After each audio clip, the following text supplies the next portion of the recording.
कृष्ण दामोदरम् अच्युतं केशवं कृष्ण दामोदरं रामनारायणं जानकी वल्लभं रामनारायणं जानकी वल्लभम् अच्युतं केशवं कृष्ण दामोदरं रामनारायणं जानकी वल्लभं रामनारायणं जानकी वल्लभम् कौन कहता है भगवान आते नहीं, कौन कहता है भगवान आते नहीं, हम मीरा के जैसे बुलाते नहीं, हम मीरा के जैसे बुलाते नहीं। अच्युतं केशवं कृष्ण दामोदरम् अच्युतं केशवं कृष्ण दामोदरं रामनारायणं जानकी वल्लभं रामनारायणं जानकी वल्लभम्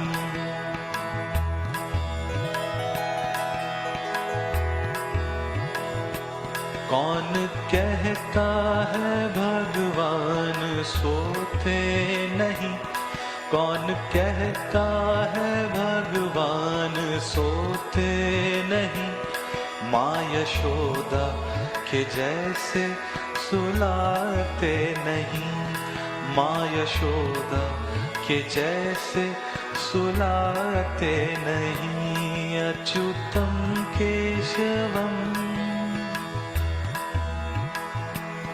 कृष्ण दामोदरम्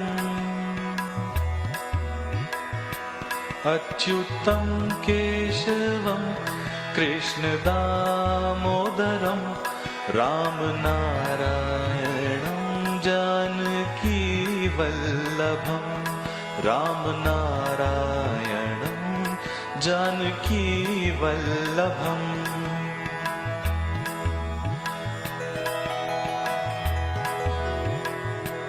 कौन कहता है भगवान नाचते नहीं, कौन कहता है भगवान नाचते नहीं, गोपियों की तरह हम नचाते नहीं, गोपियों की तरह हम नचाते नहीं। अच्युतं केशवं कृष्ण दामोदरं रामनारायणं जानकी वल्लभम् अच्युतं केशवं कृष्ण दामोदरं रामनारायणं जानकी वल्लभम्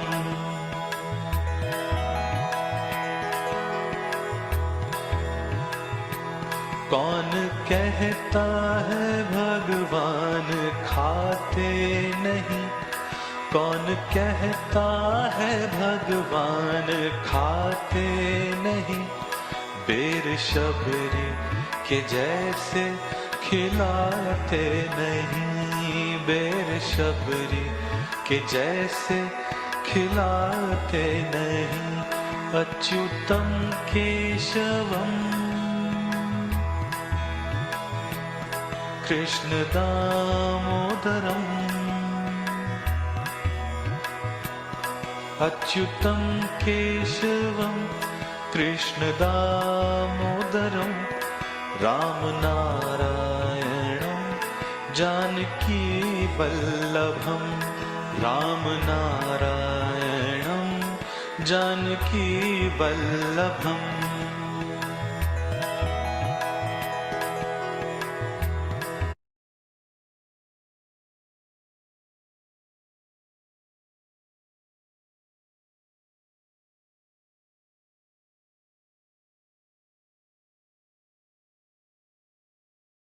Muy buenas tardes, bienvenidos a la clase número 14. ¿Quién soy? Del curso IES.01, Iniciación a Sri Aurobindo y la Madre. Para facilitar el desarrollo de la misma, será importante que mantengan los micrófonos en silencio. Las dudas y comentarios pueden ser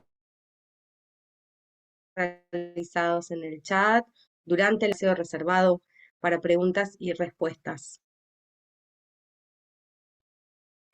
Es muy importante mantener el video encendido para interactuar de forma más fluida siempre que sea posible. Como todos sabemos, este curso se ofrece y se dicta de manera gratuita. Asimismo, serán bienvenidas y muy agradecidas las posibles donaciones o colaboraciones que deseen realizar para facilitarnos el sostenimiento de este curso a lo largo del tiempo. Los del profesor Marcelo, bienvenidos a todos.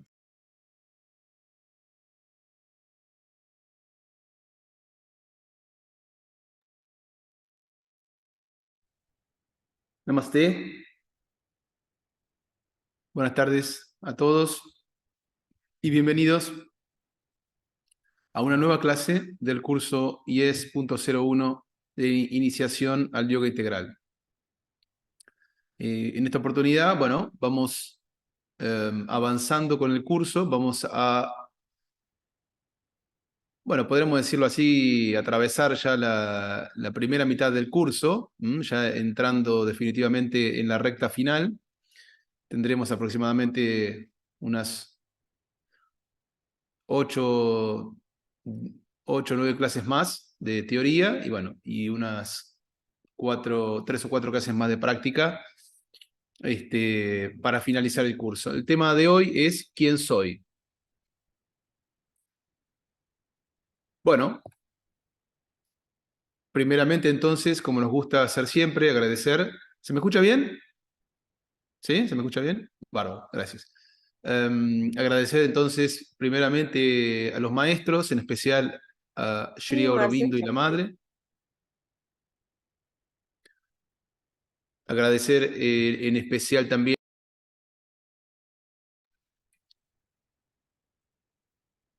Agradecer, les decía, se me silenció, no sé por qué. Agradecer especialmente al maestro Ramesh Bijlani. Bueno, ya lo conocimos en la clase de ayer. Y bueno, entonces ya pueden saber un poco más profundamente de qué se tratan todos estos agradecimientos por, bueno, tan generosamente ayudarnos a asimilar un poquito más toda esta enseñanza, todo este mensaje, y por toda su generosidad también en brindarnos todo el material de manera, bueno, gratuita bueno, y desinteresada. Sabemos que no es lo más común hoy día. Agradecer a todo el equipo de profes de la escuela que hace posible este encuentro, no este encuentro solamente, sino todos los encuentros, este curso. La verdad nos sentimos muy orgullosos, muy honrados de poder dar estos cursos en representación del maestro Ramesh y de Sri Aurobindo Ashram para todo el público en español y, bueno, como lo hemos hecho anteriormente, en portugués. Bien, decía agradecer a todo el equipo de la escuela, empezando por Raquel, la coordinadora general, Mai, que está oficiando hoy de coanfitriona, bueno, Lu, Sandri, Ludmi, Sol, bueno, todo el equipo de profes de la escuela que hace posible estos encuentros. Y agradecer a todos ustedes por la presencia. Venimos bien, la participación se mantiene, digamos, por lo menos en promedio, así que eso es bueno, es un buen signo. Los viernes siempre es un poco menor la participación, es normal, es el último día de la semana, pero bueno, está muy bien igual. Bueno, vamos a la clase de hoy entonces. La clase de hoy es sobre quién soy, ¿no? Un tema fundamental para cualquier abordaje espiritual, para cualquier abordaje de yoga. Y dado que la respuesta a esa pregunta no viene no viene del tipo de respuesta que uno podría dar habitualmente, o sea, ¿no? ¿Cómo quién soy? Yo ya sé quién soy, ¿no? Yo sé quién soy, yo soy yo, ¿bien? Me conozco bastante, si estuve toda la vida conmigo mismo. Desde que tengo uso de memoria, tuve toda la vida, ¿cómo no voy a saber quién soy? Pero si uno indaga un poquito más en ese quién soy, que no es habitual que uno lo haga, ¿no? Pero digo, si uno se detiene a mirar un poquito más en detalle, en general, ese quién soy, para definir, ¿no? Imaginemos cuando tenemos que presentarnos ante otra persona, en un grupo, cuando hacemos algún curso que nos toca presentarnos, contar quiénes somos. Generalmente, dentro de ese quién soy, ¿no? Que, bueno, dentro de la respuesta de ese quién soy, ¿no? Vamos a encontrar algunas cosas interesantes y a la vez variadas. Generalmente, ¿qué usamos para describir quiénes somos? Decimos cosas que hemos conocido de nosotros. Es decir, cosas que nos hemos dado cuenta de nosotros. Pero para darse cuenta, no voy a hacer algo largo, digamos, es una introducción, pero para darnos cuenta de eso que decimos, lo tenemos que haber visto afuera, ¿no? Como por ejemplo, un comportamiento. Soy una persona, no sé, muy impulsiva, por ejemplo.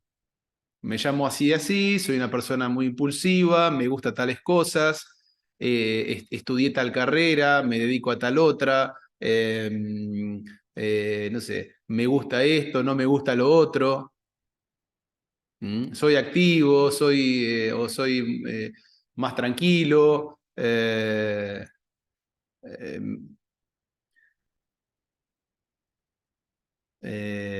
bueno, eso, digamos. Básicamente, los recursos que utilizo para describir ese quién soy, para responder a esa pregunta, son cosas que he visto de mí a lo largo del tiempo.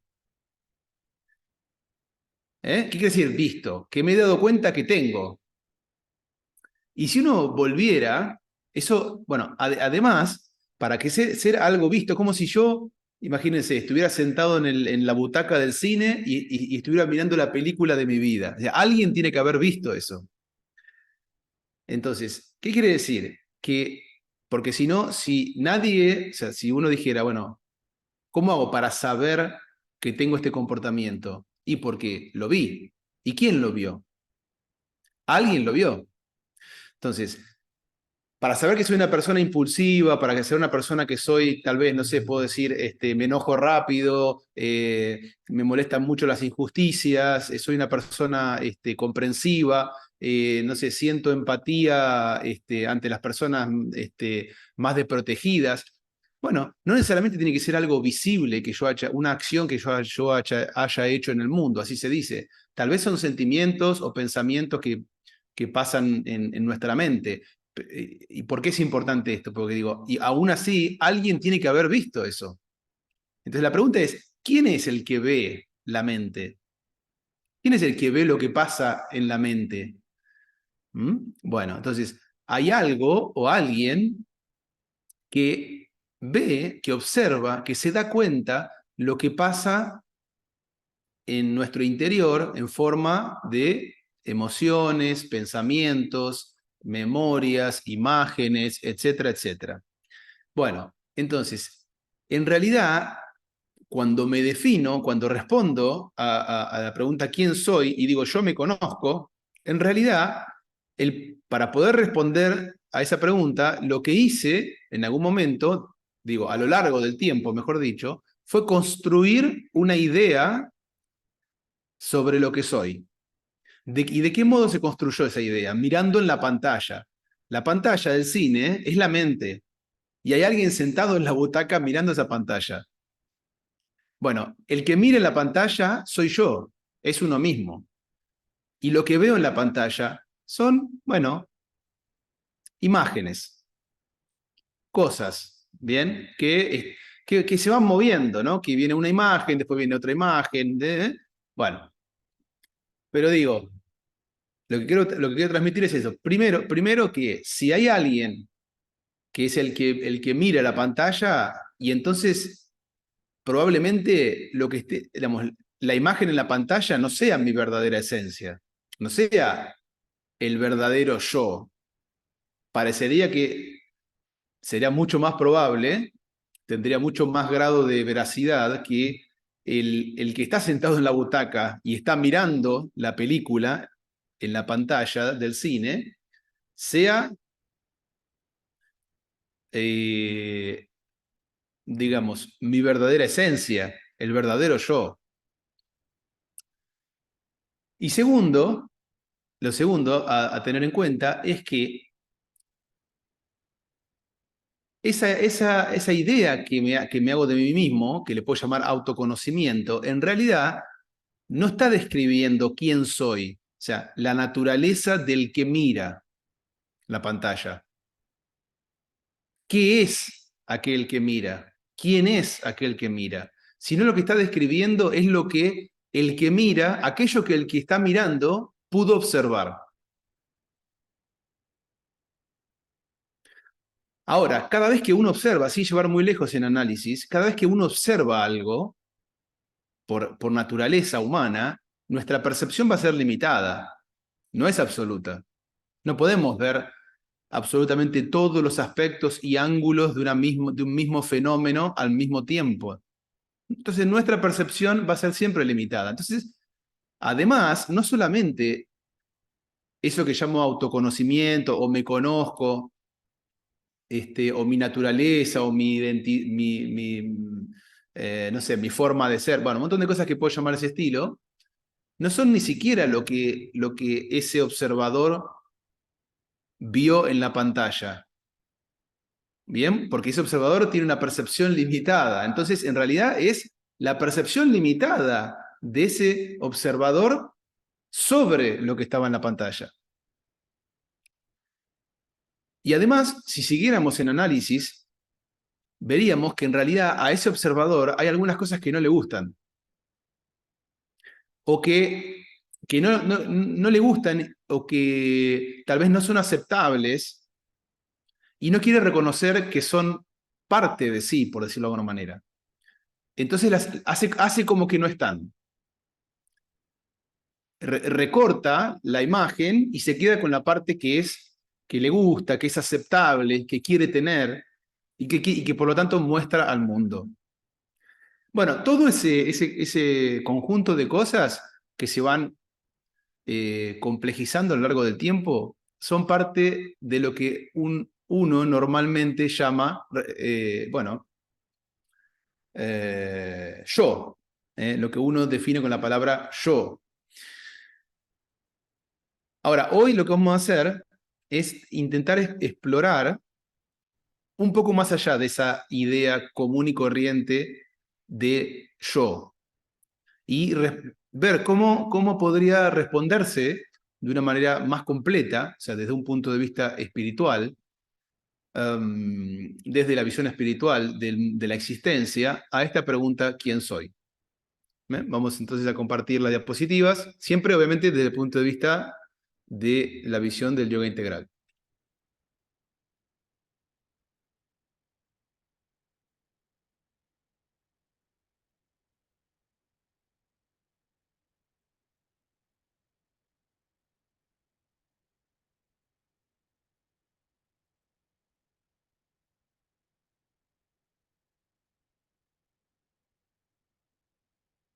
Muy bien, entonces, nuestros pranams a Shri Aurobindo y la Madre, siempre invocando sus bendiciones, su guía, y su luz para el camino.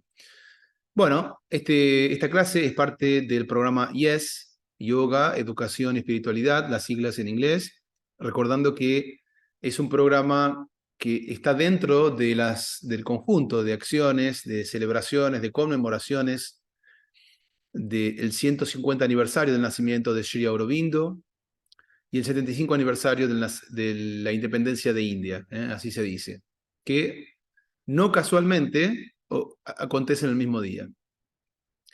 También importante recordar que el yoga es educación, que la educación está incompleta sin la espiritualidad y que la espiritualidad en la práctica es yoga. La clase de hoy, ¿quién soy? Material preparado por, así como todo el curso, por el maestro Ramesh Bijlani de Sri Aurobindo Ashram, Delhi Branch. Bueno, donde estaremos en breve, en algunos meses, compartiendo en vivo y en directo la vida del ashram, las clases directamente con el maestro Ramesh y otros tantos maestros del lugar. Bien, ¿quién soy? Obviamente, la percepción común, ¿no? Podríamos pensar en quién soy o qué soy, también sería equivalente decirlo, pero decimos quién soy, ¿no? Que claro que somos el cuerpo, o sea, o el cuerpo de alguna manera es parte de nuestra existencia. Eso es una obviedad, digamos. También somos, o es parte de nuestra constitución, por decirlo así, la mente. Es decir, hoy en día, en este nivel de evolución, nadie se identifica 100% o cree que es solo un cuerpo, pero sí nos identificamos bastante con lo que llamamos la mente o nuestro, si se quiere, nuestro mundo interior. Ahora, y claramente, digamos, si el ser humano tiene una mente, no solamente el ser humano, sino muchas formas de existencia como los animales, aunque no sea perceptible por los sentidos, ¿no?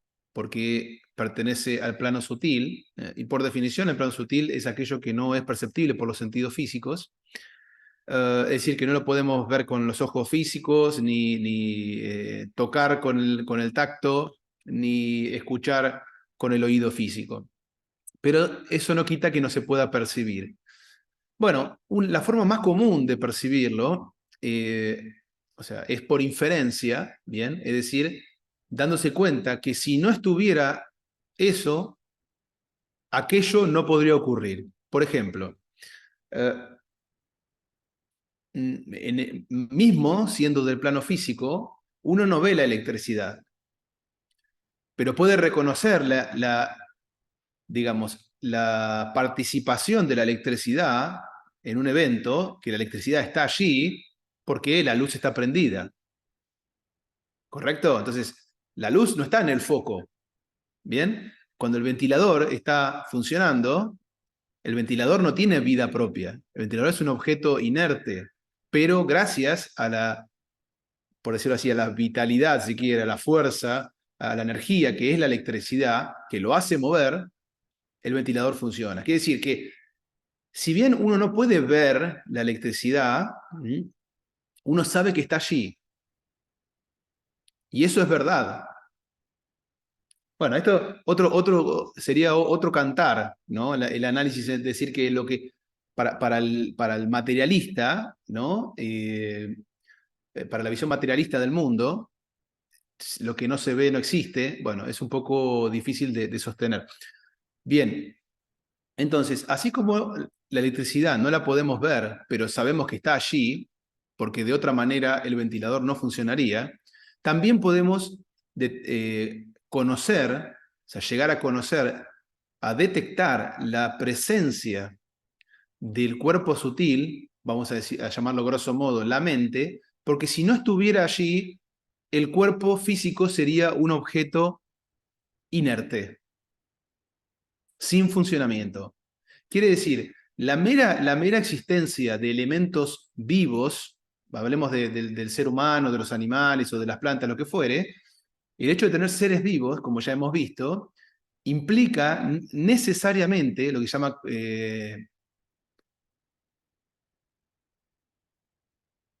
concomitancia invariable, es decir, cuando está una cosa está la otra, o sea, necesariamente cuando vemos un cuerpo vivo, cuando vemos materia viva, está indicando la presencia primero del prana, y el prana da, bueno, en los seres, las formas de existencia más evolucionadas, la presencia de la mente. ¿Bien? Entonces, por más que no podamos verla o percibirla con los sentidos físicos, está allí.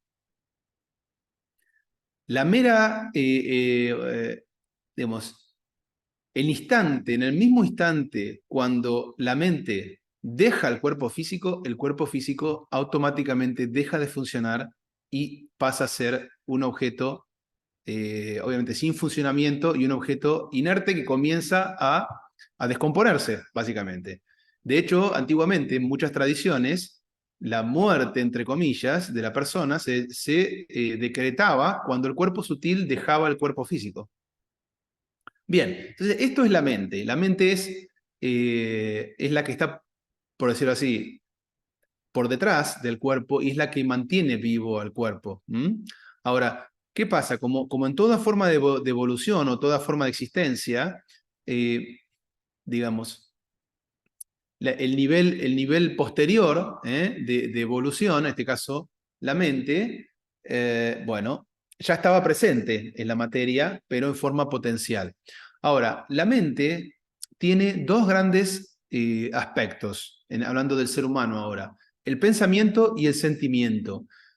El sentimiento o las emociones, si se quiere, son compartidas con otras formas de vida. Por ejemplo, los animales tienen emociones, pero lo que distingue al ser humano principalmente es la capacidad racional y la capacidad de ir a partir de esa racionalidad, de pensar sobre la existencia y de tener el deseo de ir más allá incluso del nivel racional. ¿Eh?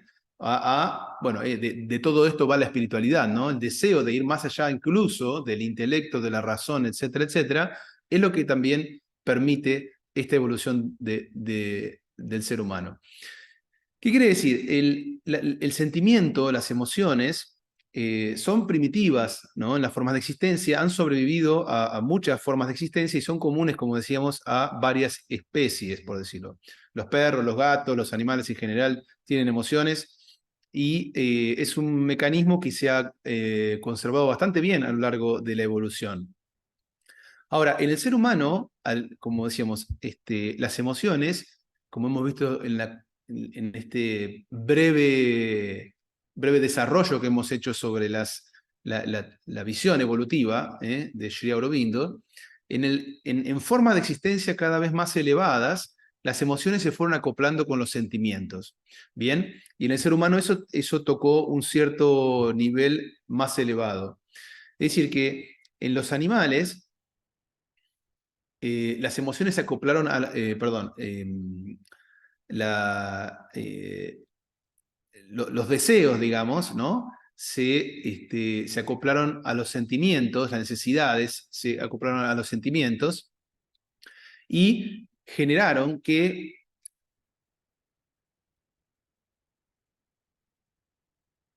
no solamente, estoy buscando la mejor palabra, no solamente tener la necesidad de vivir, sino el deseo de vivir, el deseo de continuar viviendo y de ir más allá también.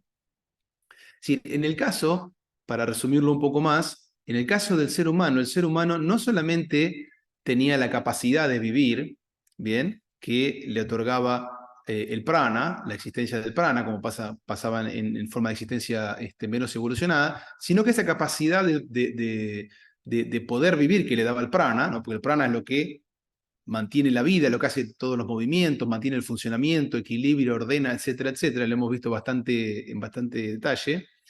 Bueno, esa capacidad de vivir se acopló a los sentimientos y a las emociones, dando no solamente, como decía, capacidad de poder seguir viviendo, sino el fuerte deseo de seguir viviendo. ¿Y cómo se manifestó esto en animales menos evolucionados?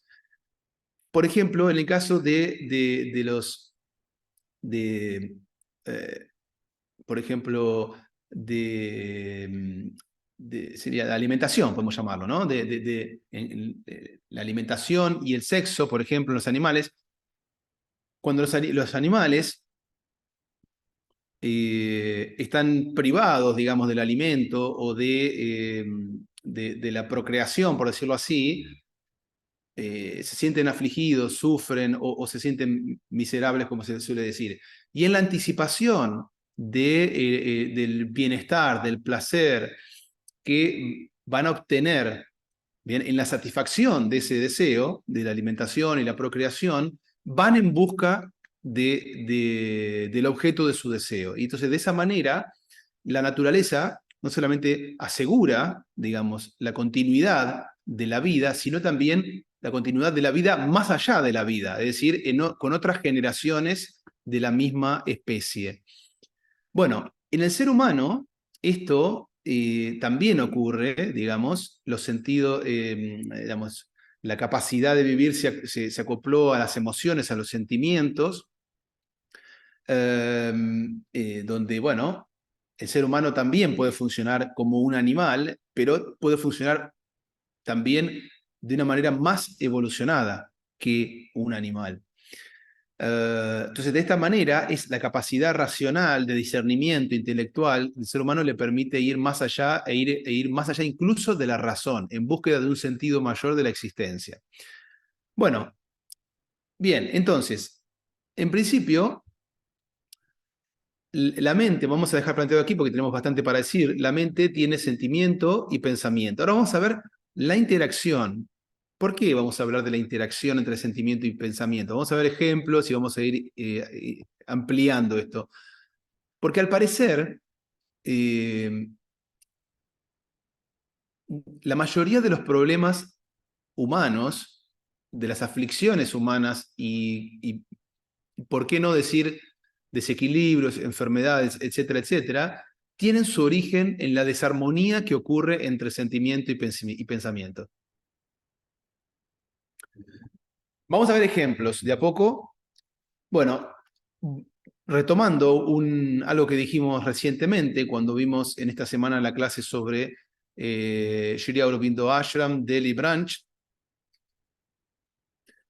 hablamos de su fundador, Sri Surendranath Jauhar, y contamos su historia también. Bien. Y contamos que a los 18 años, más o menos, si recuerdo bien, Mahatma Gandhi fue a la escuela a la que él iba, ¿no? Y, bueno, dio una charla y le dijo alrededor de 19, si recuerdo bien, alrededor de 1930, y dijo que los jóvenes tenían que dejar todo y sumarse a la lucha por la liberación de India. Bueno, vamos a poner esta historia en el contexto de la interacción entre sentimiento y pensamiento. Bueno, eso resonó en Chachaji, como era cariñosamente nombrado, y bueno, y obviamente, ¿qué es lo que pasa en la mente? Empiezan a ver esta interacción y este conflicto entre las emociones y el pensamiento. Muy probablemente las emociones, el nivel emocional de Chachaji, en este caso, quería hacerlo, quería hacer eso, quería sumarse a la lucha por la liberación. Siendo una persona joven, tal vez se inspiró en Gandhi, y esto empieza a mostrar cuál es el funcionamiento inicial de las emociones. Las emociones, como vamos a ver ahora en breve, las emociones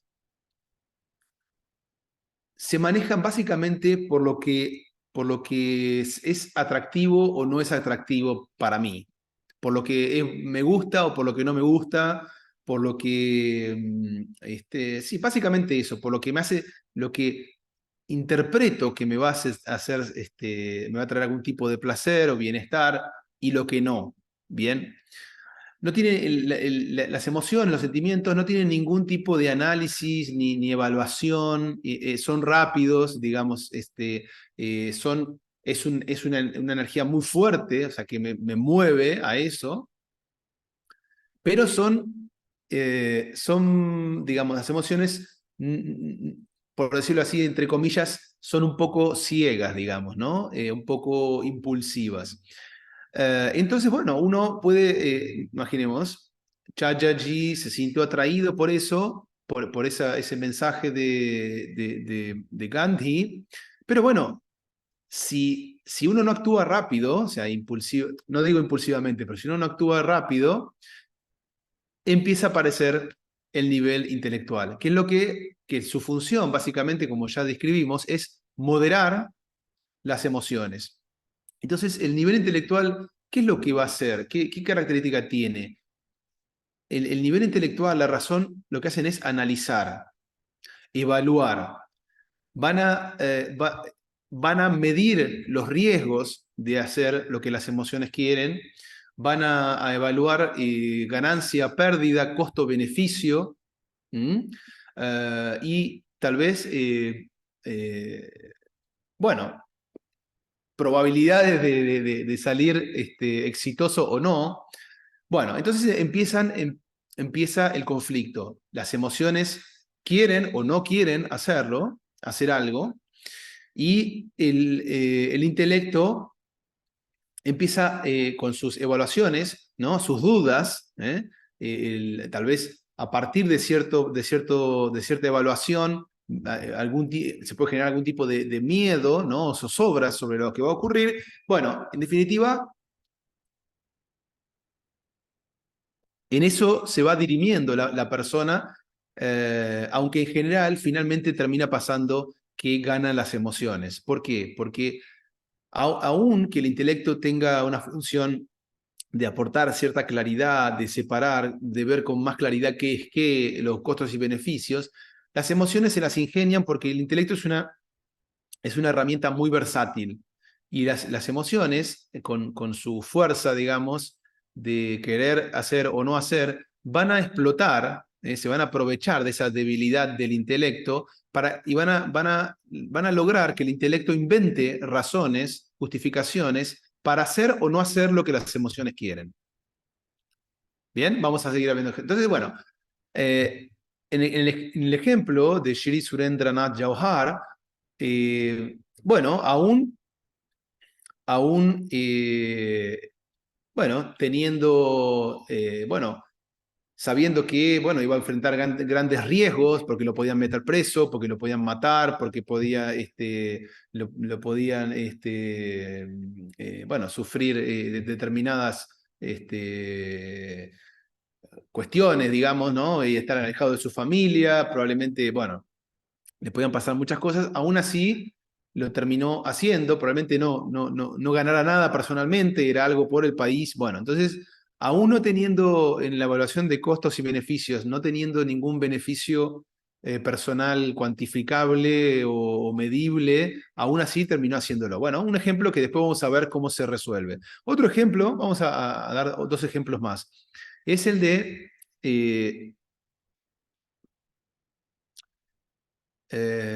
del pago de impuestos. Pero antes de decir esto, quiero no perder de vista que lo que estamos viendo es la interacción entre sentimiento y pensamiento, el conflicto, pero también dejando abierta la puerta para ver si realmente existe algo en el ser humano, algún lugar desde donde tomar una decisión más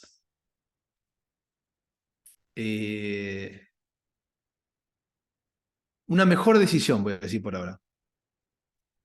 Es decir, por ejemplo, en el caso del fundador del Sri Aurobindo Ashram, podemos dejar planteada la pregunta, ¿qué lo motivó? Digamos, si estaban en conflicto entre las emociones que querían hacer algo porque lo atraían y el intelecto tal vez en la medición de riesgo, costo-beneficio, no quería hacer eso. ¿Por qué terminó tomando esa decisión? ¿Hubo algo más allá los sentimientos y el pensamiento que lo motivó a ir? Bueno, pensemos en el pago de impuestos. Imaginemos una persona, un empresario, ¿no? Que tiene su contador, que bueno, le lleva las cuentas, hace las presentaciones, los informes, presentaciones para cumplir con los impuestos, y bueno, y le dice, le comunica al empresario que, bueno, si hacemos tal o cual cosa, podemos, bueno, evitar que nos cobren tal impuesto, disfrazar este número, digamos, ignorar el otro, y de esa manera pagar menos impuestos. evadir, básicamente, ¿no? Y bueno, y de esa manera usar el dinero, ese dinero para otra cosa. Bueno, el empresario puede pensar, bueno, le resulta atractivo, bueno, me ahorro ese dinero, bueno, me lo quedo para mí o lo uso para otra cosa, pero luego viene el intelecto y empieza a decir, no, bueno, pero eso no es correcto, ¿no? Y ahí empiezan el debate, ¿no? El debate interno entre las emociones y el intelecto. Y el intelecto, bueno, empieza a hacer evaluaciones de costo-beneficio, ¿no? Si, bueno, me ahorro este dinero y lo puedo usar para otra cosa, pero me pueden, si me descubren, puedo ir preso, me pueden multar, me pueden cerrar la empresa. Es decir, el intelecto empieza a mostrar razones, digamos, ¿no? Justificaciones para hacerlo o para no hacerlo, porque puede decir, bueno, si me meten preso, serán justificaciones para no hacerlo. Pero también puede decir, bueno, pero al final el gobierno, yo pago todos estos impuestos y se lo roban o se lo quedan, o son todos corruptos, o lo gastan mal, entonces mejor me lo quedo, no le pago al gobierno y doy este dinero en alguna obra de caridad, se lo doy a los pobres. Bueno, quiere decir, el intelecto no va a definir qué hacer, pero va a mostrar siempre razones para poder justificar por el sí o por el no. O sea, tanto que lo haga voy a tener justificaciones y tanto que no lo haga justificaciones. Pero aún así, intelecto y emociones se van, digamos, dirimiendo y uno entra en la duda. El punto es que si existe, de vuelta, existe alguna herramienta, algún lugar nuestro donde podamos tomar una decisión más certera, sí, existe. Bueno, entonces, sí, y es el único lugar, ahora lo vamos a ver de a poco, que nos va a permitir resolver el conflicto entre esas dos aulas. A este punto podemos poner un ejemplo que es más cotidiano incluso. Por ejemplo, la comida, ¿no? La comida en una fiesta. Voy a una fiesta, ¿no? Entonces, acá no estamos hablando de si está bien o está mal, ¿no? Ya sabemos que hay, no sé, lo que es la alimentación, que es bueno alimentarse saludablemente, etcétera, etcétera. Pero no estamos hablando de bien o mal, estamos hablando de lo que nos pasa. Vamos a una fiesta, ¿no? Entonces, bueno, hay bebida, hay comida, etcétera, etcétera. Entonces, vamos a imaginar que uno sabe que ciertas bebidas o ciertos alimentos no son buenos para su organismo, porque no los tolera tanto, porque lo desequilibran, pero aún así son muy ricos, son muy tentadores, son muy sabrosos. Bueno, obviamente a nivel emocional, ¿no? Los dulces, lo salado, etcétera, etcétera, es una fiesta, las bebidas. Bueno, entonces las emociones quieren hacerlo, ¿bien? Pero el intelecto empieza a traer, la razón empieza a traer motivos, justificaciones o evaluaciones, mejor dicho, de lo que podría pasar, ¿no? Si uno se excede con esas bebidas, se excede con esas comidas, etcétera, etcétera. Entonces, bueno, uno se va dirimiendo en esto, ¿no? Si lo hago tal cosa, si no lo hago me voy a quedar con las ganas, ¿no? Entonces, en definitiva, ¿qué acaba pasando en estas situaciones? Que sucede algo similar, por ejemplo, cuando uno quiere comprarse algo, ¿no? Ya lo hemos hablado en alguna otra clase. Si quiere comprar un celular nuevo, ropa, bueno, no sé, una entrada para algún lugar, quiere hacerlo. Después está pensando, está evaluando posibilidades, si es mucho dinero, si es una prioridad hacerlo ahora, diferente a otra cosa. En definitiva, al final, la mayoría termina decidiendo por lo que quiere hacer, después de dirimirse un montón de tiempo, o bien sigue, digamos, el dictado de las emociones y ¿con qué? Finalmente con la excusa, y bueno, al final de cuentas trabajo todo el año y me quiero dar un gusto, ¿no? Pero aún así, o sea, es como una justificación para hacer lo que las emociones quieren, digamos, ¿no? ¿Por qué? Porque hubo un debate interno antes. Pero aún así, no siempre eso me deja tranquilo, porque luego me quedo pensando, ¿no? Bueno, pero no sé si era tan necesario, hubiese sido mejor comprar tal cosa, la verdad que la prioridad era tal otra, ¿no? ¿Y ahora qué hago con esto? O sea que, al final de cuentas, lo que quiero mostrarles es que en la vida cotidiana esto nos pasa muy a menudo, la interacción entre sentimiento y pensamiento desde el punto de vista cotidiano es conflictiva, ¿bien? Y no tiene solución en el mismo nivel donde ocurre. Ese es el punto. Bueno, vamos a avanzar entonces un poquito. ¿Cuáles son las características, como venimos nombrando, de las emociones? Las emociones no es que no son malas ni mucho menos. Pareciera que con estos ejemplos estamos poniendo el foco en el aspecto negativo de las emociones. No, nada es malo. Todo lo lo que está en el ser humano o en la existencia, siempre se dice, ha sido plantado por alguna razón y cumple una función. Entonces, desde el punto de vista del yoga integral, nada tiene que ser eliminado, ni negado, no sé, ni bloqueado, sino que lo que tiene que ser es educado, refinado, elevado. Bueno, entonces las emociones actúan rápidamente. Tienen un funcionamiento de manifestarse rápidamente en relación a lo que le gusta o no le gusta. ¿Bien? Pero digamos, al contrario, el intelecto es lento, aparece después. Si uno presta atención, primero quiero hacer algo, tengo el impulso, me gusta o no me gusta, o viene el rechazo, no me gusta, y recién después viene el intelecto a traer algún tipo de evaluación, análisis sobre el asunto. El intelecto es lento. Pero ¿qué pasa? Las emociones son ciegas, por decirlo así, ¿no? Tienen falta de claridad, no tienen claridad. Por eso, a veces, cuando en este ámbito, digamos, ¿no? Donde muchas personas usan frases del estilo, bueno, hago lo que siento, sigo mi sentir, o no lo hago porque no lo siento. En realidad, la mayoría de las veces, ese sentir no es un sentir profundo, verdadero, purificado, sino que son las emociones.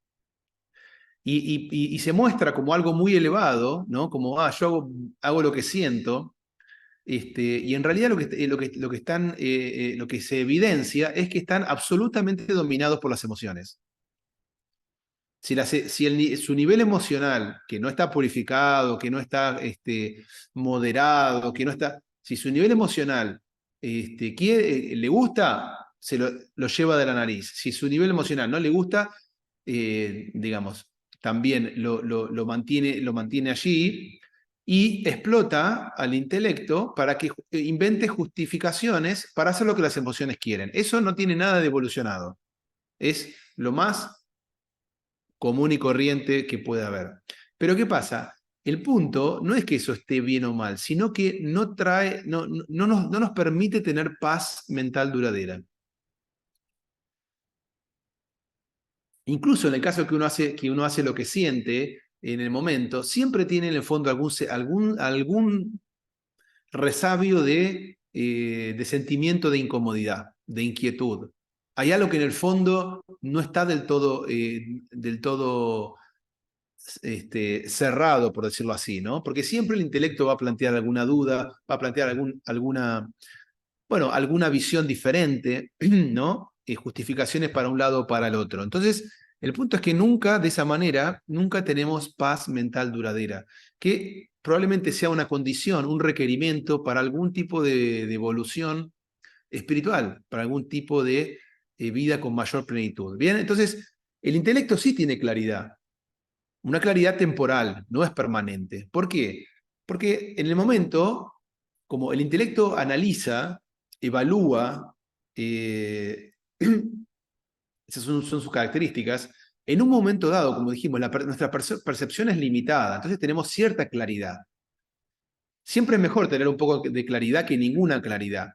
Pero cuando dejamos el tema y lo dejamos por un momento y volvemos a abordar el tema, seguramente lo vamos a ver desde otro ángulo y vamos a incorporar algo que no habíamos visto. Por lo tanto, nuestra conclusión va a ser diferente. Y si dejamos el tema y volvemos de nuevo, vamos a tener otra conclusión diferente. Entonces, eso puede, vieron como a veces se dice comúnmente que, bueno, la duda paraliza la mente, ¿no? O sea, cuando uno está pensando todo el tiempo, ¿no? Y duda de esto, bueno, pero lo veo de otra manera, pero entonces no era tan así. Cuando uno piensa demasiado, termina no haciendo nada y termina incluso peor que cuando empezó, porque termina muy embarullado internamente. Bueno, las emociones pueden ser idealistas o egoístas, al igual que el intelecto, es decir, pueden ser, bueno, así como pueden seguir, ir atrás de ideas o de ideas de otros, por decirlo así, más grandes o cuestiones personales. Y las emociones, bueno, acá está la palabra irracional, pero lo puse porque es la más común, pero en realidad debería ser no racional. Bien, es decir, las emociones son no racionales. ¿Por qué? Porque irracionales serían, digamos, es una parte de la historia. Es decir, según Sri Aurobindo, lo que no es racional, el intelecto es racional, o sea, usa la razón con sus características para su función. Ahora, lo que no es racional no necesariamente es irracional, ¿no? Porque lo irracional además tiene como un sentido peyorativo, ¿no? Como si fuera algo inferior, algo ignorante, algo de mentalidad pobre. En realidad, es cierto, irracional estaría por debajo de lo racional, pero no necesariamente es negativo. Pero Sri Aurobindo dice que aquello que no es racional, no necesariamente en todos los casos es irracional. Puede ser suprarracional. Es decir, puede estar por encima de la razón. Bien, entonces, bueno, en realidad las emociones deberían ser no racionales. Bueno, entonces tenemos aquí digamos, unas características sobre el funcionamiento de las emociones y el intelecto. Ahora, siguiendo en esto de la interacción entre sentimiento y pensamiento, que son las dos funciones principales de la mente, que cuando no están, por decirlo así, iluminadas por una luz que venga más allá de ellas, producen conflicto y no permiten que el ser humano tenga paz mental duradera. Y también que, al no poder encontrar un fundamento más profundo, rara vez nos permiten tomar las mejores decisiones. A sabiendas, esto lo digo yo entre paréntesis, a sabiendas de que nuestra vida depende en gran parte de las decisiones que tomemos, porque ya sabemos la ley del karma, ¿no? Acciones que producen resultados. Si yo, y el resultado tiene que ver con la naturaleza de la acción. Si la acción, por decirlo así, es conflictiva, porque hay conflicto dentro de la persona, entonces el resultado va a ser conflictivo.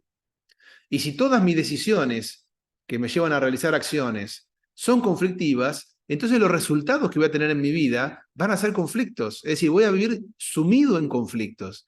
Y el ser humano quiere exactamente lo contrario. Quiere liberarse del sufrimiento, quiere liberarse del conflicto, quiere vivir con más plenitud. Por lo tanto, se plantean las preguntas que están aquí, ¿no? La primera pregunta, bueno, dijimos, el intelecto es una herramienta que modera las emociones, bueno, nos permite tener un poco más de claridad, evaluar ganancias y pérdidas, costos, beneficios, riesgos. Las emociones, bueno, parecerían como que son más impulsivas, van en busca de lo que le gustan y se alejan de lo que no le gustan. Entonces, digamos, deberíamos matar nuestros sentimientos y dejar que, entonces, si el intelecto, digamos, no fuera explotado por las emociones, aparentemente podría funcionar mejor. Vamos a imaginar eso por un momento. Entonces, ¿deberíamos matar nuestros sentimientos, eliminarlos, bloquearlos, negarlos? Vamos a ver esa pregunta. Y la segunda pregunta, que es lo que acabo de decir, que en base a las decisiones y a la vida humana, etcétera, etcétera, ¿hay algo más confiable que la razón para guiarnos? Vamos a responder esas preguntas. La primera, deberíamos matar nuestros sentimientos, matar en el sentido exagerado, ¿no? Bloquear, eliminar, negar. No, la verdad que no. ¿Por qué? Porque, bueno, vamos a explorar algunos por qué, ¿no? O sea, los sentimientos están detrás de todo lo bueno y valioso que hacemos. O sea, todo lo bueno y valioso que hay en el mundo. Pero vamos de a poco. Primeramente, los sentimientos, o sea, sin los sentimientos, la vida sería literalmente descolorida, ¿no? Pero sin ir tanto a lo poético, o sea, dentro de esta suposición de que el intelecto sin estar bajo el dominio de las emociones podría funcionar mejor, liberado de las emociones podría funcionar mejor, todo, como dijimos, todo lo que está en el ser humano y en la existencia tiene una función. Bien, todo tiene una función, entonces esto es bueno para poder asimilar más, enraizar más fuertemente la visión del yoga integral, ¿no? Que es esta. Todo lo que existe, digamos, tiene un propósito, existe por alguna razón. Entonces lo que hay que hacer no es eliminarlo, negarlo, bloquearlo, sino que lo que hay que hacerlo es refinarlo, transformarlo y purificarlo. Bueno, los sentimientos no fueron, por decirlo así, entre comillas, plantados en nosotros, como dijimos anteriormente en la visión evolutiva de Sri Aurobindo, solamente para acoplarse a las necesidades, ¿no? A la capacidad de vivir, como dijimos, y bueno, no solamente asegurar la continuidad de la vida, de la especie, la continuidad de la vida, digamos, de una sola vida, y la continuidad de la especie, sino que tienen un propósito mayor. Es decir, que en los seres humanos las emociones, los sentimientos tienen una función adicional que en el resto de los animales, y esa función es hacer algo, hacer aquellas cosas grandes y valiosas en el mundo. Quiere decir, en ese, digamos, detrás de las cosas grandes, valiosas, buenas en el mundo, están las emociones. Y en ese caso le llamamos pasión, ¿no? La pasión por algo. Y es muy interesante. ¿Por qué? Porque cuando las emociones, cuando detrás digamos, de algo grande, valioso, significativo en el mundo, están las emociones, probablemente, digamos, y no el intelecto, porque ese es el punto, ¿no? Ya lo hemos dicho, si solamente fuera, digamos, fuéramos a hacer en el mundo, ¿no? El ser humano fuera a realizar solo lo que el intelecto dice en términos de que bueno, obviamente va a ser más rentable hacer tal cosa, ¿no? Entonces la hago, con esta acción voy a ganar más que haciendo esta otra, o con esta otra acción voy a tener menos riesgos que la otra, que de otra manera. Si solamente uno fuera a hacer acciones basadas en el intelecto, nada grandioso en el mundo ocurriría. Entonces, todas las acciones, las grandes acciones, las grandes cosas valiosas y significativas tienen a las emociones por detrás. Es decir, uno está pasionalmente involucrado en eso. ¿Y eso qué le permite a la persona? Cuando tiene esa pasión que lo mueve fuertemente, uno puede enfrentar todo tipo de obstáculos, superarlos, digamos, también incorporar, ¿no? Soportar muchos riesgos, ¿no? Muchos riesgos, y aún hacerlo, ¿bien?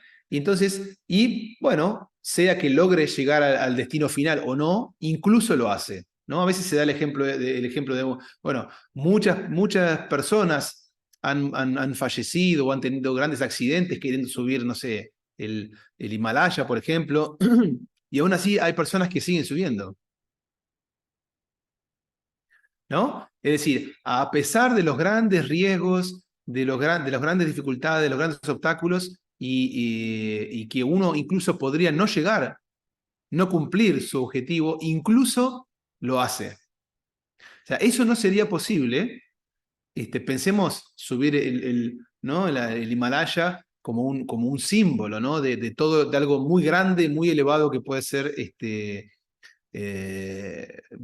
buscado en la vida, en otras áreas, ¿no? Espiritualmente incluso. Bueno, entonces esa es la importancia de las emociones, de la pasión, de estar pasionalmente involucrado en lo que uno hace en el ser humano. ¿Bien? Entonces, obviamente, no tenemos que eliminar los sentimientos, sino que tenemos que educarlos, purificarlos, transformarlos. Ahora, la segunda pregunta, ¿hay algo más que la razón para guiarnos? Bueno, y aquí podemos mencionar que cuando decimos, porque ya mencionamos varias veces, ¿qué significa entonces purificar, educar, refinar? Bueno, lo venimos diciendo desde la primera clase. Significa no purificar en el sentido o transformar en el sentido de transformarlo en relación a una idea de alguien. No, en este caso no es esa la visión del yoga integral.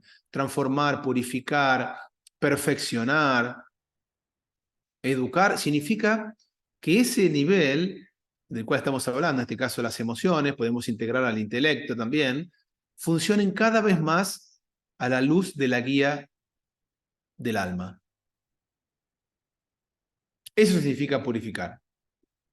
Y por tanto, menos a la luz de la guía del ego.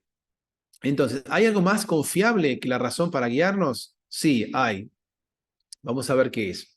Bueno, en el caso volviendo al ejemplo del fundador del ashram, de Sri Surendranath Jauhar, bueno, incluso ante, bueno, su atracción por ir hacia la lucha por la liberación, pero bueno, teniendo muchos riesgos, mucha oposición, también porque su familia no quería que fuera, y él, bueno, y podría morir, podrían encarcelarlo, podrían haberlo enviado a las Islas Andaman, como vimos haber sufrido todo tipo de vejaciones, como vimos en el video. Bueno, todo eso podía pasarle. Entonces, bueno, finalmente, ¿qué fue? La pregunta es, ¿qué fue lo que lo motivó a ir? Bueno, lo que lo motivó a ir fue, y superar incluso todos esos riesgos o tenía mucho para perder, por decirlo así, ¿no?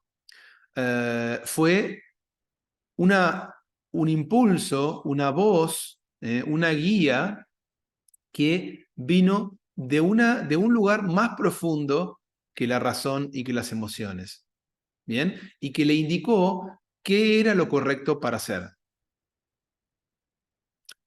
Ese lugar, bueno, es lo que llamamos el alma, específicamente el ser psíquico. También podemos aplicar esto al ejemplo del pago de impuestos.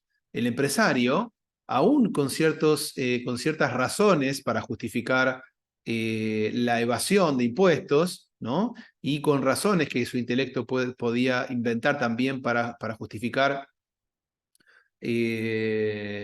bueno, usar el dinero de una manera u otra, incluso para obras de caridad, etcétera, etcétera, el empresario acaba decidiendo que no va a evadir los impuestos, que independientemente de que el gobierno use mal ese dinero o haya mucha corrupción, su función es hacer lo correcto. Y esa guía viene también del alma. Y en este caso podemos decir no solamente que la guía de esa dimensión más profunda nos da la elección correcta, digamos, sino la que nos va a permitir eliminar el malestar recurrente. ¿Por qué? Porque por algo que vamos a ver ahora, que tiene que ver con la naturaleza humana, nadie que hace algo que está mal, y no hace falta que le enseñen que robar está mal, por ejemplo, ¿no? O que lastimar a otra persona está mal. Eso lo sabemos intrínsecamente.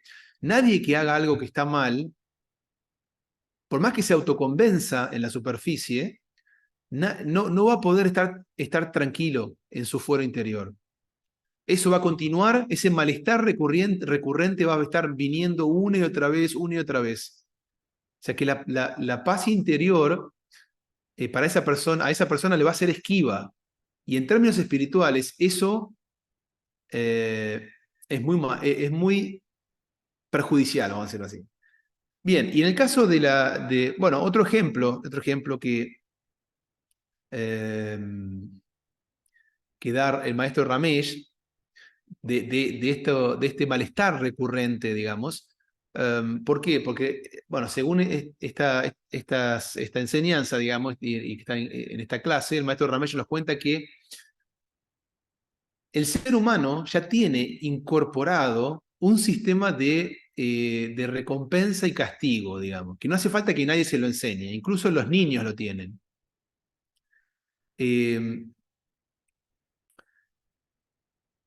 Que es que cuando uno hace lo que es correcto,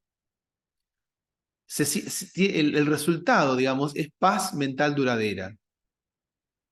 Y cuando uno no hace lo correcto, uno tiene malestar recurrente. Bien, y malestar recurrente significa que es recurrente y puede hasta el fin, continuar viniendo hasta el fin de nuestros días. Entonces, en este caso, el maestro Ramesh, que es médico, bueno, nos cuenta un ejemplo de la medicina, digamos, ¿no? Que dice que existió ¿cómo se dice? Un cirujano, que era cirujano de nariz y de garganta y de oídos, bueno, y que había extirpado las amígdalas a muchos niños, ¿no? Cuando no era estrictamente necesario, digamos. Muchas veces más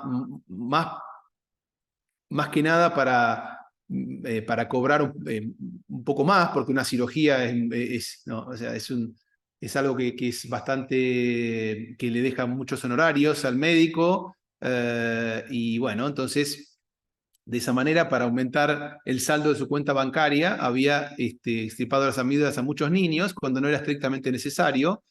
Entonces, bueno, aparentemente este cirujano estaba ya muy enfermo en sus últimos momentos y, bueno, le contó a alguien de confianza ese secreto, ¿no? Que, bueno, que incluso en sus últimos días y teniendo económicamente todo muy bien, aparentemente, aún así, ese hecho, digamos, de no haber sido totalmente verdadero, ¿no? En su accionar, le traía un pesar muy grande sobre esa situación. Quiere decir que incluso, ¿no? Luego de mucho tiempo de haber hecho lo que uno hizo, vuelve el malestar recurrente porque es inherente al ser humano, ¿no? Es un sistema de castigo y recompensa que es inherente al ser humano y tiene que ver con nuestra naturaleza, no tiene que ver con lo aprendido. Esto es importante para lo que va a venir. Entonces, bien, aquí tenemos el ejemplo, ¿no?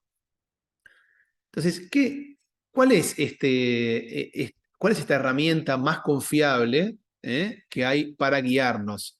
Y que es la única que puede resolver el conflicto, el debate que desarmoniza, digamos, entre intelecto y emociones y puede dejarnos en paz mental duradera. Esta herramienta es el alma, el yo más profundo, la voz interior, el ser psíquico. Bien, entonces, cuando uno analiza quién soy, bien, obviamente tenemos los instrumentos que ya conocemos: cuerpo, mente, consentimiento y pensamiento, y alma. El ser psíquico es, bueno, a ver, acá viene, no le voy a decir yo, bien, está aquí, ahora vamos a ver una frase de la madre, en breve. Esta es una imagen de un libro del maestro Ramesh, donde, bueno, uno lo que puede ver, si bien está en inglés, es fácil de entender, es un dibujo para el que no puede verlo, es un gráfico más que nada. Tenemos en sí, digamos, en la parte de arriba tenemos un círculo donde dice alma en la parte de arriba y tiene una línea punteada en el medio y debajo tiene el ser psíquico, ¿no? Como mostrando que el ser psíquico es el aspecto dinámico del alma, ¿bien? Es esa voz que nos guía, esa intuición que nos guía desde adentro. Y luego hay una línea que se divide en tres, desde el ser psíquico, ¿no? Mostrando por un lado el cuerpo, por otro lado las emociones y por otro lado el intelecto. Mostrando que, digamos, por decirlo así, la armonía, la integración de todos estos aspectos del ser humano se da cuando estas herramientas, cuerpo, emociones e intelecto, funcionan a la luz de la guía del alma, del ser psíquico. Ahí se resuelve la dicotomía. Entonces, bueno, aquí viene la frase de la madre sobre qué es el ser psíquico, ¿no? Eso uno se pregunta, ¿qué es el ser psíquico? Bueno, el ser psíquico es el representante de lo divino en el ser humano. El ser psíquico es el representante de lo divino en el ser humano. Es decir, la expresión de lo absoluto en nosotros, la chispa divina. Por lo tanto, si el ser psíquico es el representante de lo divino en el ser humano, no hay mejor guía que la del ser psíquico para el ser humano. ¿Por qué? Porque al ser una expresión de lo absoluto en el ser humano, digamos, tiene en sí todas las características de lo absoluto, que es todo conocimiento, es todopoderoso, bueno, y sabe todo y puede hacer todo, digamos. Entonces, como dijimos hoy, individualmente, un ser humano, por más evolucionado que sea, siempre va a tener una percepción muy limitada de la realidad. Y por lo tanto, sus decisiones basadas en su individualidad van a ser siempre muy limitadas, con lo cual algún tipo de conflicto va a ocurrir. Ahora, si las decisiones que podemos tomar tienen como guía a aquello que sabe todo, entonces es la mejor decisión posible, porque es la más armoniosa, es la más necesaria, la más correcta, la que más está en sintonía con todo. ¿Por qué? Porque la estamos tomando desde un lugar donde se sabe todo, donde todo es uno. Bueno, ahora vamos a ver cómo, porque el siguiente punto es, bueno, muy bien, el ser psíquico, lo entiendo, comprendo. Ahora, ¿cómo me doy cuenta cuál es la voz del ser psíquico? Esta en términos prácticos es la parte más importante. ¿Por qué? Voy a ir a lo contrario, digamos, porque muchas veces, cuando se toma livianamente esto, uno tiende a confundir la voz del ser psíquico. Es decir, confunde cualquier voz que aparece en la mente, cualquiera que habla en la mente es confundido con la voz del ser psíquico. Y esto no es así. Por eso vamos a ver de qué se trata.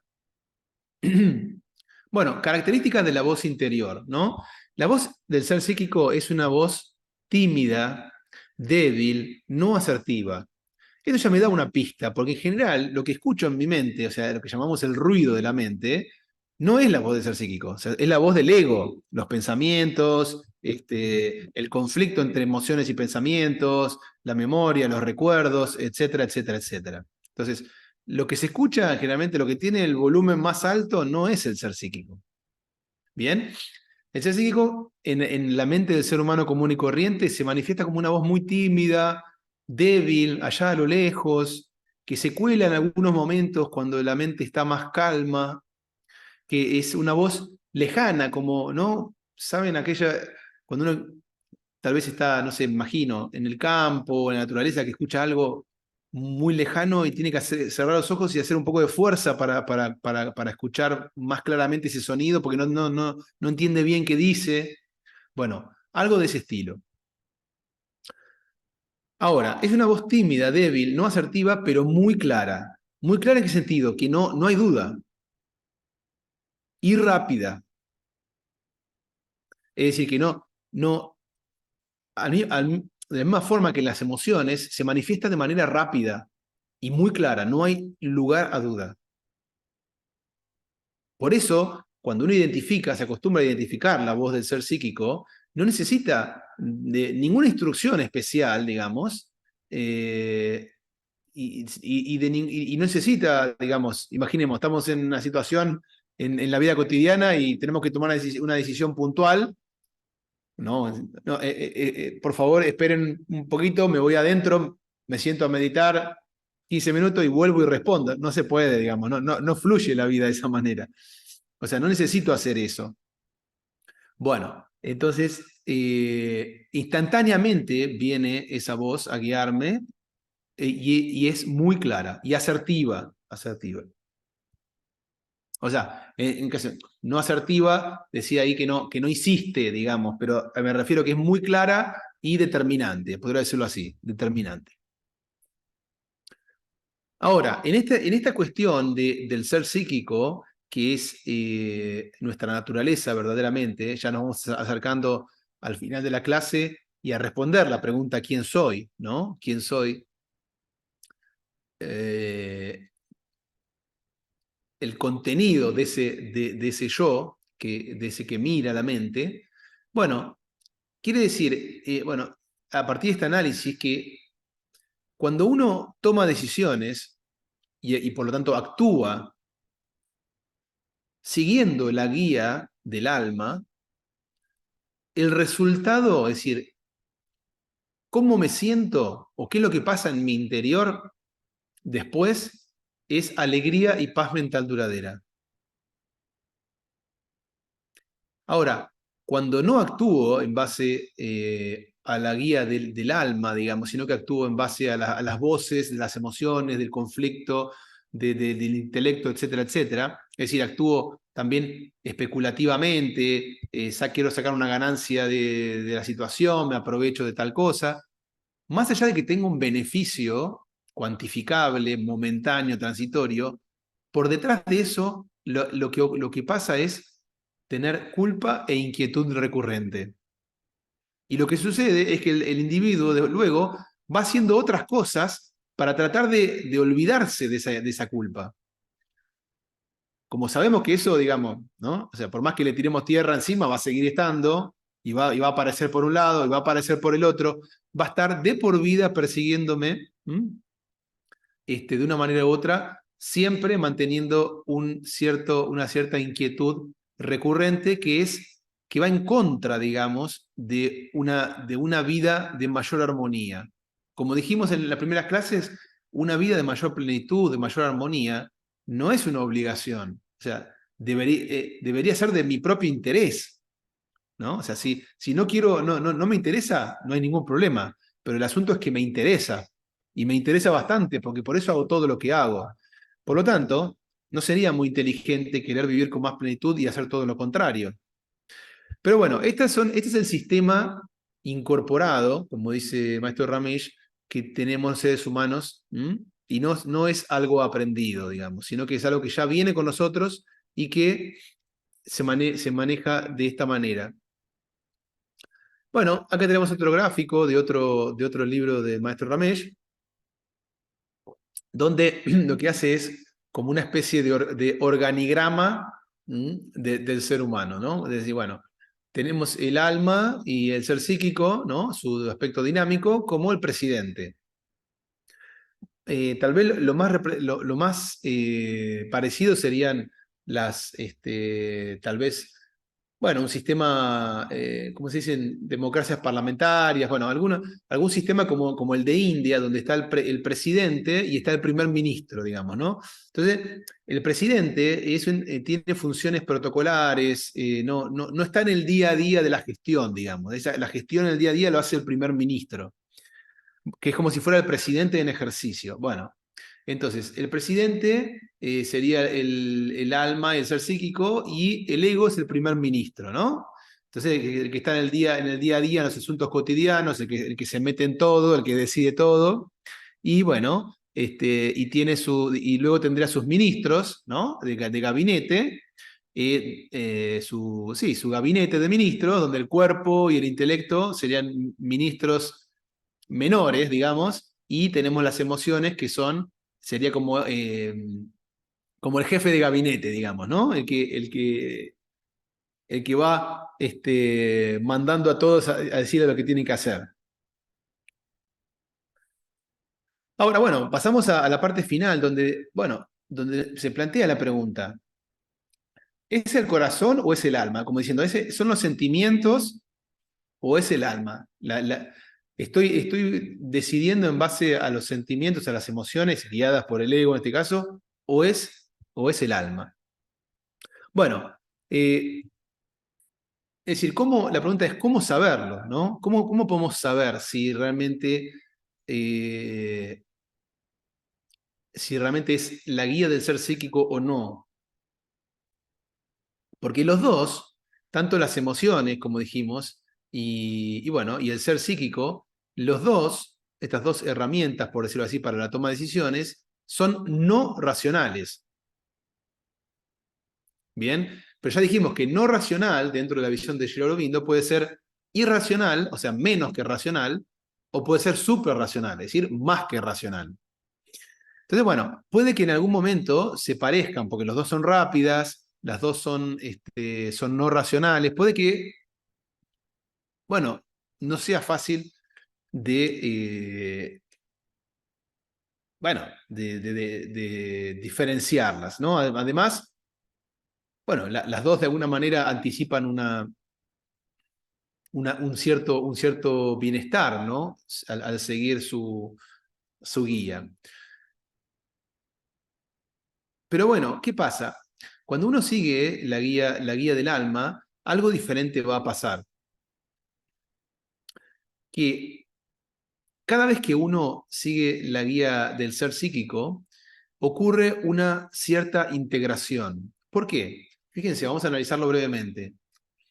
Sí, en realidad, a nivel cotidiano, a nivel mental, son siempre las emociones las que terminan básicamente explotando al intelecto para que invente razones para hacer algo o para no hacerlo. No importa si lo hago o no lo hago, pero las razones siempre van a ser influenciadas más tarde o más temprano, por el nivel emocional. Entonces, cuando uno toma las decisiones en base a la guía del alma, lo que sucede es que,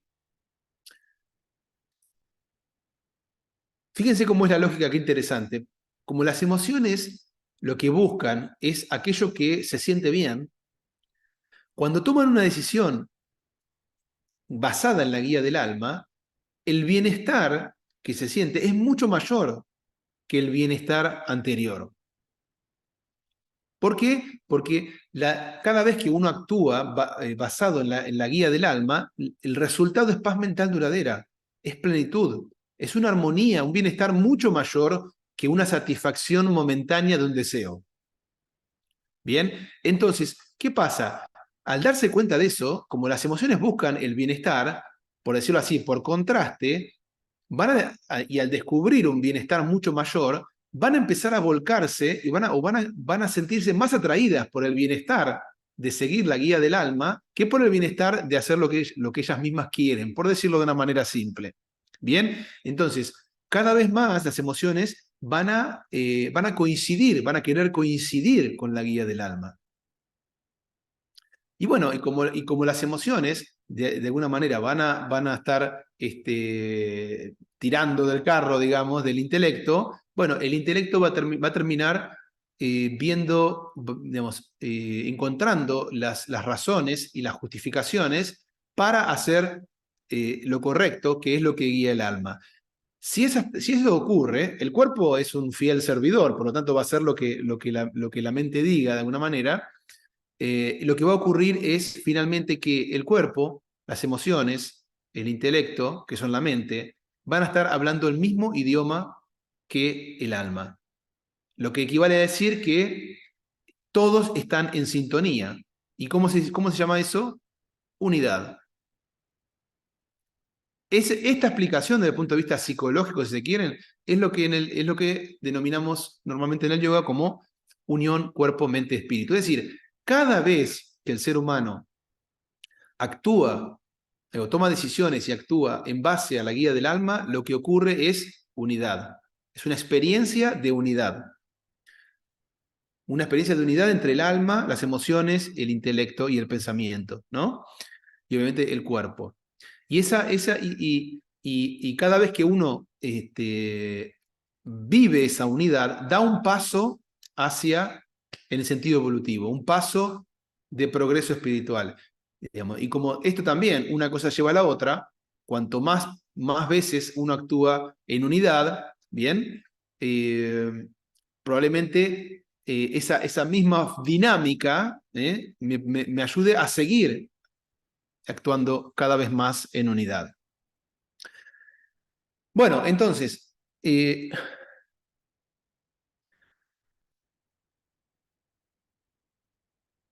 un punto antes de seguir a la siguiente diapositiva es que, como dijimos, la voz del alma también es rápida, digamos, viene instantáneamente, pero a veces uno, digamos, no quiere decir actuar impulsivamente, ¿no? Sino si uno no actúa relativamente rápido, ¿no? Cuando viene la guía del alma, entonces da espacio para que venga el intelecto y empiece a generar dudas, ¿no? O sea, el intelecto puede venir a empezar a tomar, a apoderarse de la situación y generar dudas, excusas, razones para hacerlo o para no hacerlo, ¿no? ¿Vieron? Muchas veces nos pasa esto de que pensemos que estamos hablando de la guía del alma, de una, por decirlo así, una intuición verdadera, pero dejamos pasar mucho tiempo, no lo hacemos y empieza a venir el intelecto y empezamos a dudar de sí, no, etcétera, etcétera, etcétera, y no terminamos haciendo nada. Entonces, cuando el intelecto empieza, se apodera de la situación, se dice a veces que nos deslizamos hacia abajo, como que caemos en conciencia, digamos. Entonces, es importante detectar este punto y darnos cuenta de cómo actúa el ser psíquico. Entonces, la pregunta ¿es realmente el ser psíquico el que me está guiando? Bueno, para detectarlo tenemos 4 preguntas cruciales que el maestro Ramesh nos brinda. ¿Cómo podemos saber si es realmente la guía del ser psíquico? La primera pregunta crucial es, ¿la elección se basa en consideraciones egoístas? Es decir, ¿estoy eligiendo o decidiendo en base a consideraciones que tienen que ver conmigo, con mi mundo interior, con mi mundo personal, con cuestiones individuales? Entonces, si es así, no puede ser la voz del ser psíquico. La segunda pregunta crucial. ¿La elección se basa principalmente en consideraciones de ganancia o pérdida mundana? Es decir,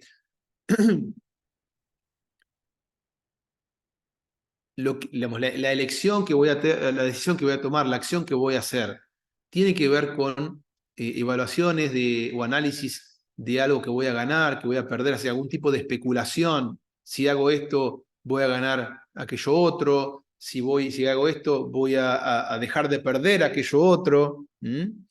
Si es así, entonces no es la voz del ser psíquico. La tercera pregunta crucial. ¿La elección se basa en un amor universal, incondicional y que no espera nada a cambio? Bueno, queda bastante claro, ¿no? Que es el amor universal. Un amor universal sería un amor incondicional, que no tiene condiciones, o sea, que no es un amor, no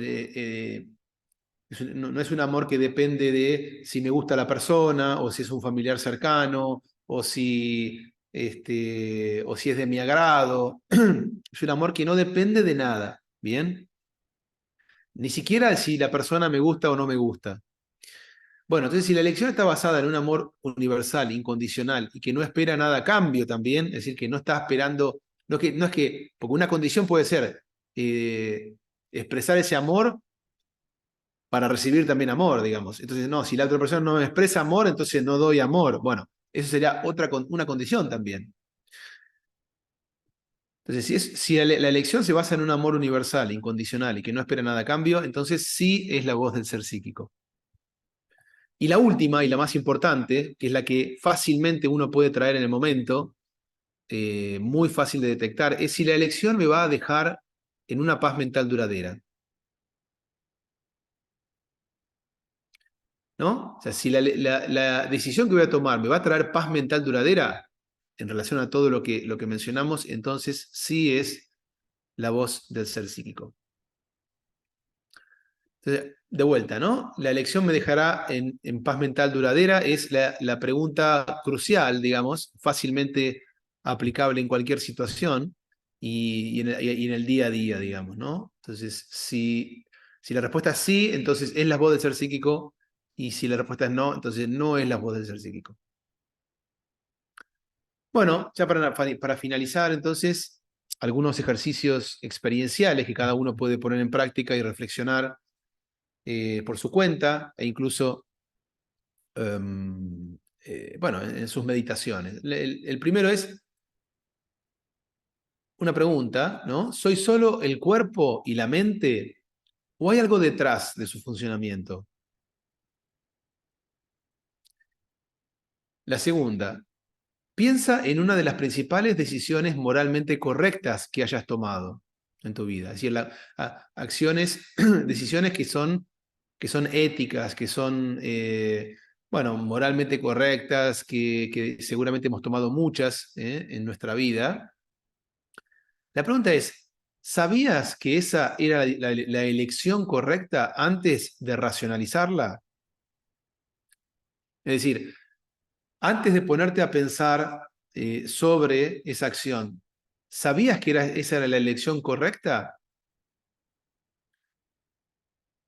o no?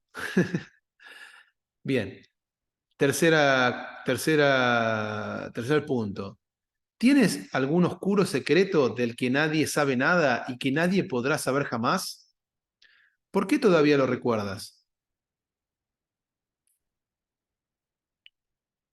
Y la última, ¿qué te hizo unirte a este curso?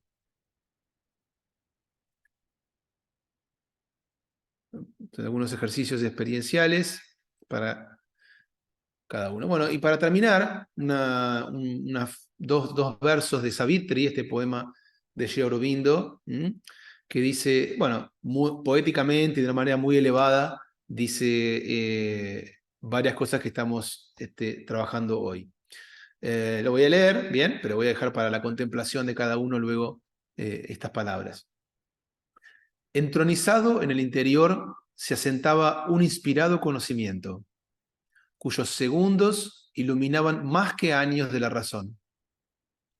Una pulsación de lustre revelador se proyectó como un acento indicador sobre la verdad, y como una llamarada celeste mostrando todo el suelo, brilló un instantáneo discernimiento intuitivo. Una mirada podía separar lo cierto de lo falso, o alzar su rápida antorcha en la oscuridad, para controlar a los pretendientes que se agolpaban a las puertas de la mente, cubiertos por las falsas firmas de los dioses, detectar la mágica novia en su disfraz, o escrutar la faz aparente del pensamiento y de la vida.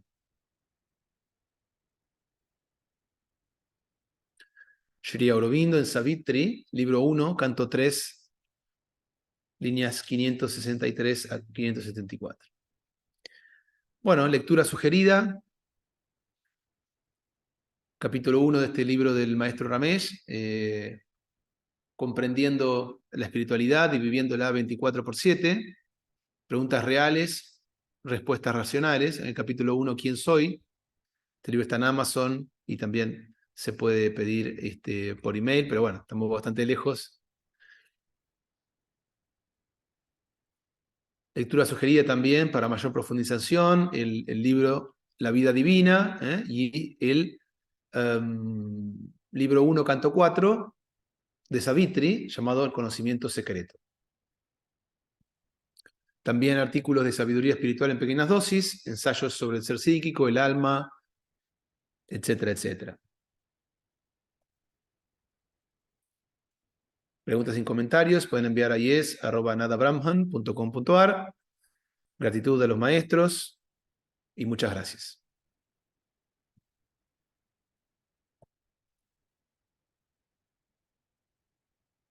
Bueno, hemos llegado al final. Veo Marce, varios mensajes aquí. hay algunos mensajes y algunos comentarios, algunas preguntas. Guillermo Chapital preguntaba en relación a las emociones, ¿qué pasa con las emociones como el miedo?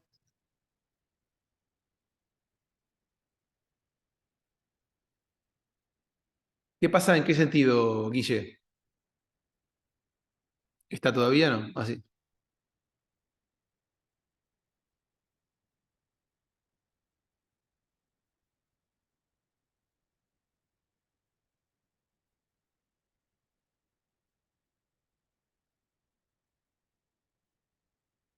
Guillermo, no te estamos escuchando aún. Estás desmuteado, pero tu volumen está silencioso.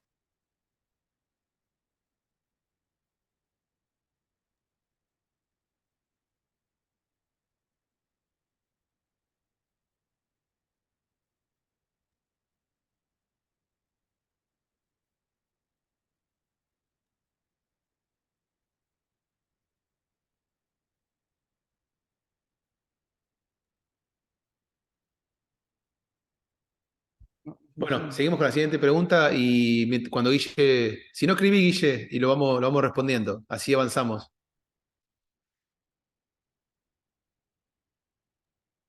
A ver ahora. Ahora sí, Perdón, tenía apagado el micrófono, no me iban a escuchar nunca. está bien. No, me refería a el miedo, por ejemplo, es una emoción casi como instintiva, ¿no? Eh, y a veces hasta una defensa, el miedo. ¿Ah? ¿Cómo, o sea, qué pasa en ese sentido con las emociones? Porque bueno, a mí me dicen, si yo siento miedo, digo, prefiero no realizar determinadas cosas.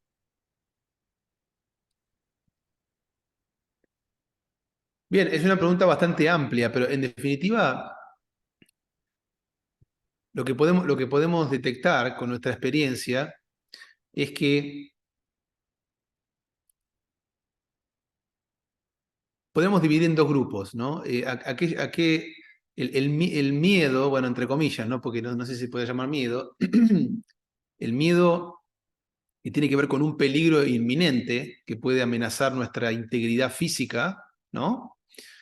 Es decir, estamos en el medio de la selva y bueno, en la noche no vemos nada y bueno, hay animales sueltos, leones de de todo tipo. Bueno, es un miedo real, ¿no? De nuestra supervivencia instintivo. Pero eso no, la mayoría de nosotros probablemente no tenga ese tipo de experiencias constantemente. El otro grupo de miedos tiene que ver con lo que podemos llamar los miedos psicológicos, ¿no? Que vienen en respuesta siempre a cierto tipo de percepción sobre la realidad. Eh, pero no quiero entrar en ese tema porque sería muy largo de explorar ahora, pero lo que me parece interesante en relación a la clase de hoy es que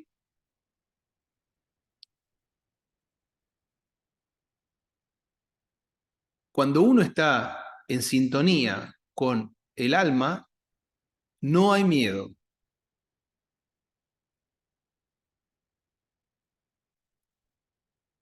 O sea, que el miedo aparentemente es una respuesta o algún efecto, algún resultado bueno, de la interacción entre sentimientos, pensamientos o de las distintas áreas de la superficie de la mente. ¿Mm? Bien, eso es lo que podemos decir hoy. Pero la podemos seguir en otras clases. Vamos a seguir hablando sobre esto. Tenemos varias clases sobre el propósito de la vida. Vamos a hablar sobre el manejo del estrés. Así que tiene que ver todo esto. ¿Eh? Pero creo que con esto por hoy es suficiente. ¿Qué más tenemos, May? Hay una pregunta de Luceli Duque Gómez que dice, ante esas cuatro preguntas para saber si es realmente el ser psíquico el que nos guía, ¿podríamos decir que si tengo un proyecto personal para mejorar mi estatus económico familiar, no podría ser, no podría caber dentro de la guía del alma? Lo pregunto porque de todos modos se ubicaría dentro de un proyecto egoísta. Es una muy buena pregunta y podemos responderla brevemente de esta manera. El punto del yoga integral es, de nuevo, ¿no? No tiene que ver con el qué, o sea, con qué haga, sino cómo lo haga y para qué. Bueno, desde el punto de vista que estamos intentando plantear,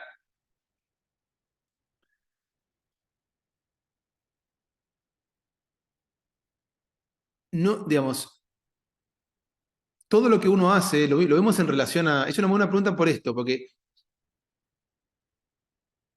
podemos, lo que quiero decir es que podemos ganar dinero, podemos trabajar en el mundo, podemos hacer proyectos, podemos querer hacer muchas cosas, pero el punto a mirar es cómo lo hago, es decir, con qué actitud y para qué lo hago. Y después le voy a dar una impresión final. No es que esté mal hacerlo para beneficio propio o para estatus económico, etcétera, etcétera. Lo que sucede es que si lo hago, si el fin último de lo que hago es para un bienestar económico, eso no me va a traer paz mental duradera. Lo puedo hacer, no está mal, digamos, no tiene nada de malo, por decirlo así, pero desde el punto de vista espiritual, no me va a traer paz mental duradera. ¿Mm? No me va a permitir, en definitiva, bueno, evolucionar espiritualmente si se quiere. Ahora, tal vez sea un paso que tenga que dar para descubrir que en realidad el fin último no era ese, sino lo que yo buscaba era algo más. Lo que pasa es que a veces los seres humanos necesitamos vivir la experiencia de las cosas para darnos cuenta de otras, ¿no? Es decir, hoy en día tal vez uno no sienta que, no sé, que realizar algún trabajo en nuestra vida, no sienta tan claramente que el fin último de ese trabajo sea la evolución espiritual o la evolución de la humanidad. Entonces, eso no se puede forzar. Pero bueno, aún así puede hacer su trabajo con actitud yógica y aunque sea por un beneficio económico, en el camino seguramente uno va a ir teniendo experiencia y va a ir viendo otras cosas. No quiero decir qué cosas, digamos, ¿no? Pero estrictamente hablando, la pregunta plantea, bueno, si es lo fin último del proyecto es para mejorar mi estatus económico, familiar, bueno, uno lo estaría haciendo desde el punto de vista limitado por un beneficio personal, entonces, bueno, no estaría estrictamente hablando siguiendo la guía del alma. Ahora, tal vez, si uno lo mira más ampliamente, si uno sinceramente quiere hacer eso, bueno, tal vez sea un paso intermedio para más adelante poder hacer otra cosa. Entonces yo no lo descartaría, digamos, no lo miraría negativamente, ¿no? Como algo como, bueno, si lo hago para mejorar mi estatus económico está mal, bueno, o como no califica para la voz del alma, según estas 4 estándares, bueno, no lo voy a hacer. Lo más importante sería tratar de hacerlo con la mayor actitud, sinceridad, verdad, con la mayor sinceridad, verdad y actitud yógica posible. De esa manera, bueno, lo mejor que sea posible para una persona en un momento dado va a estar asegurado, digamos, ¿no? Porque en realidad se trata de eso. Lo que estamos viendo aquí, lo estamos viendo en términos amplios, digamos, pero luego cuando lo aplicamos a la vida de una persona, bueno, todos estamos caminando, estamos dando pasitos, no todos estamos en el mismo lugar. Entonces, bueno, hay que dar pasos hacia adelante, pero desde donde uno está, no se puede saltear etapas, digamos, ¿no? Entonces, bueno, eso es lo que puedo decir en términos resumidos, digamos, ¿no? Que si bien estrictamente hablando no calificaría para ser considerado una guía del alma desde este punto de vista que estamos planteando en la clase de hoy, tal vez tenga que ver, seguramente tenga que ver con algo, un contexto mayor y ciertos pasos a dar en el camino de una persona, en el camino evolutivo de una persona, digamos, ¿no? Entonces, por decirlo finalmente de otra manera, el problema no estaría en hacer algo, un proyecto para mejorar el estatus económico personal, ¿no? Sino, hoy, digamos, sino el problema sería que hasta el final de mis días, el fin último de mis proyectos laborales sea solo mejorar mi estatus económico. Ahí sí sería diferente. Ahora, si transitoriamente lo hago, pero voy expandiendo, voy creciendo en conciencia, por decirlo, a medida que hago esto, lo más probable es que empiece a descubrir otras cosas y que ese objetivo inicial de mejorar el estatus económico, que era el motivo principal para hacerlo, tal vez durante el camino quede en segundo plano y aparezcan otras cosas. De hecho, así pasa en todo, en todo, en todo. La persona que viene al yoga viene también por un motivo personal, no es económico tal vez, pero viene porque quiere liberarse de un dolor, quiere sacarse del estrés, quiere tener más bienestar, es un objetivo personal. Ahora, no podemos dejar de considerar que por detrás de todo eso seguramente alguna guía del alma hay, pero que todavía es necesario recorrer ciertas etapas, ¿no? Como bueno, a veces se dice eso, ¿no? Que el ego, bueno, es necesario también hasta cierto punto en el viaje evolutivo. ¿Eh? ¿Hasta qué punto? Hasta el momento en el cual ya empieza a ser un gran obstáculo para continuar evolucionando. Bien, bueno, no sé si pude responder la pregunta, Luceli, mínimamente, pero creo que con las siguientes clases va a quedar aún más claro todavía.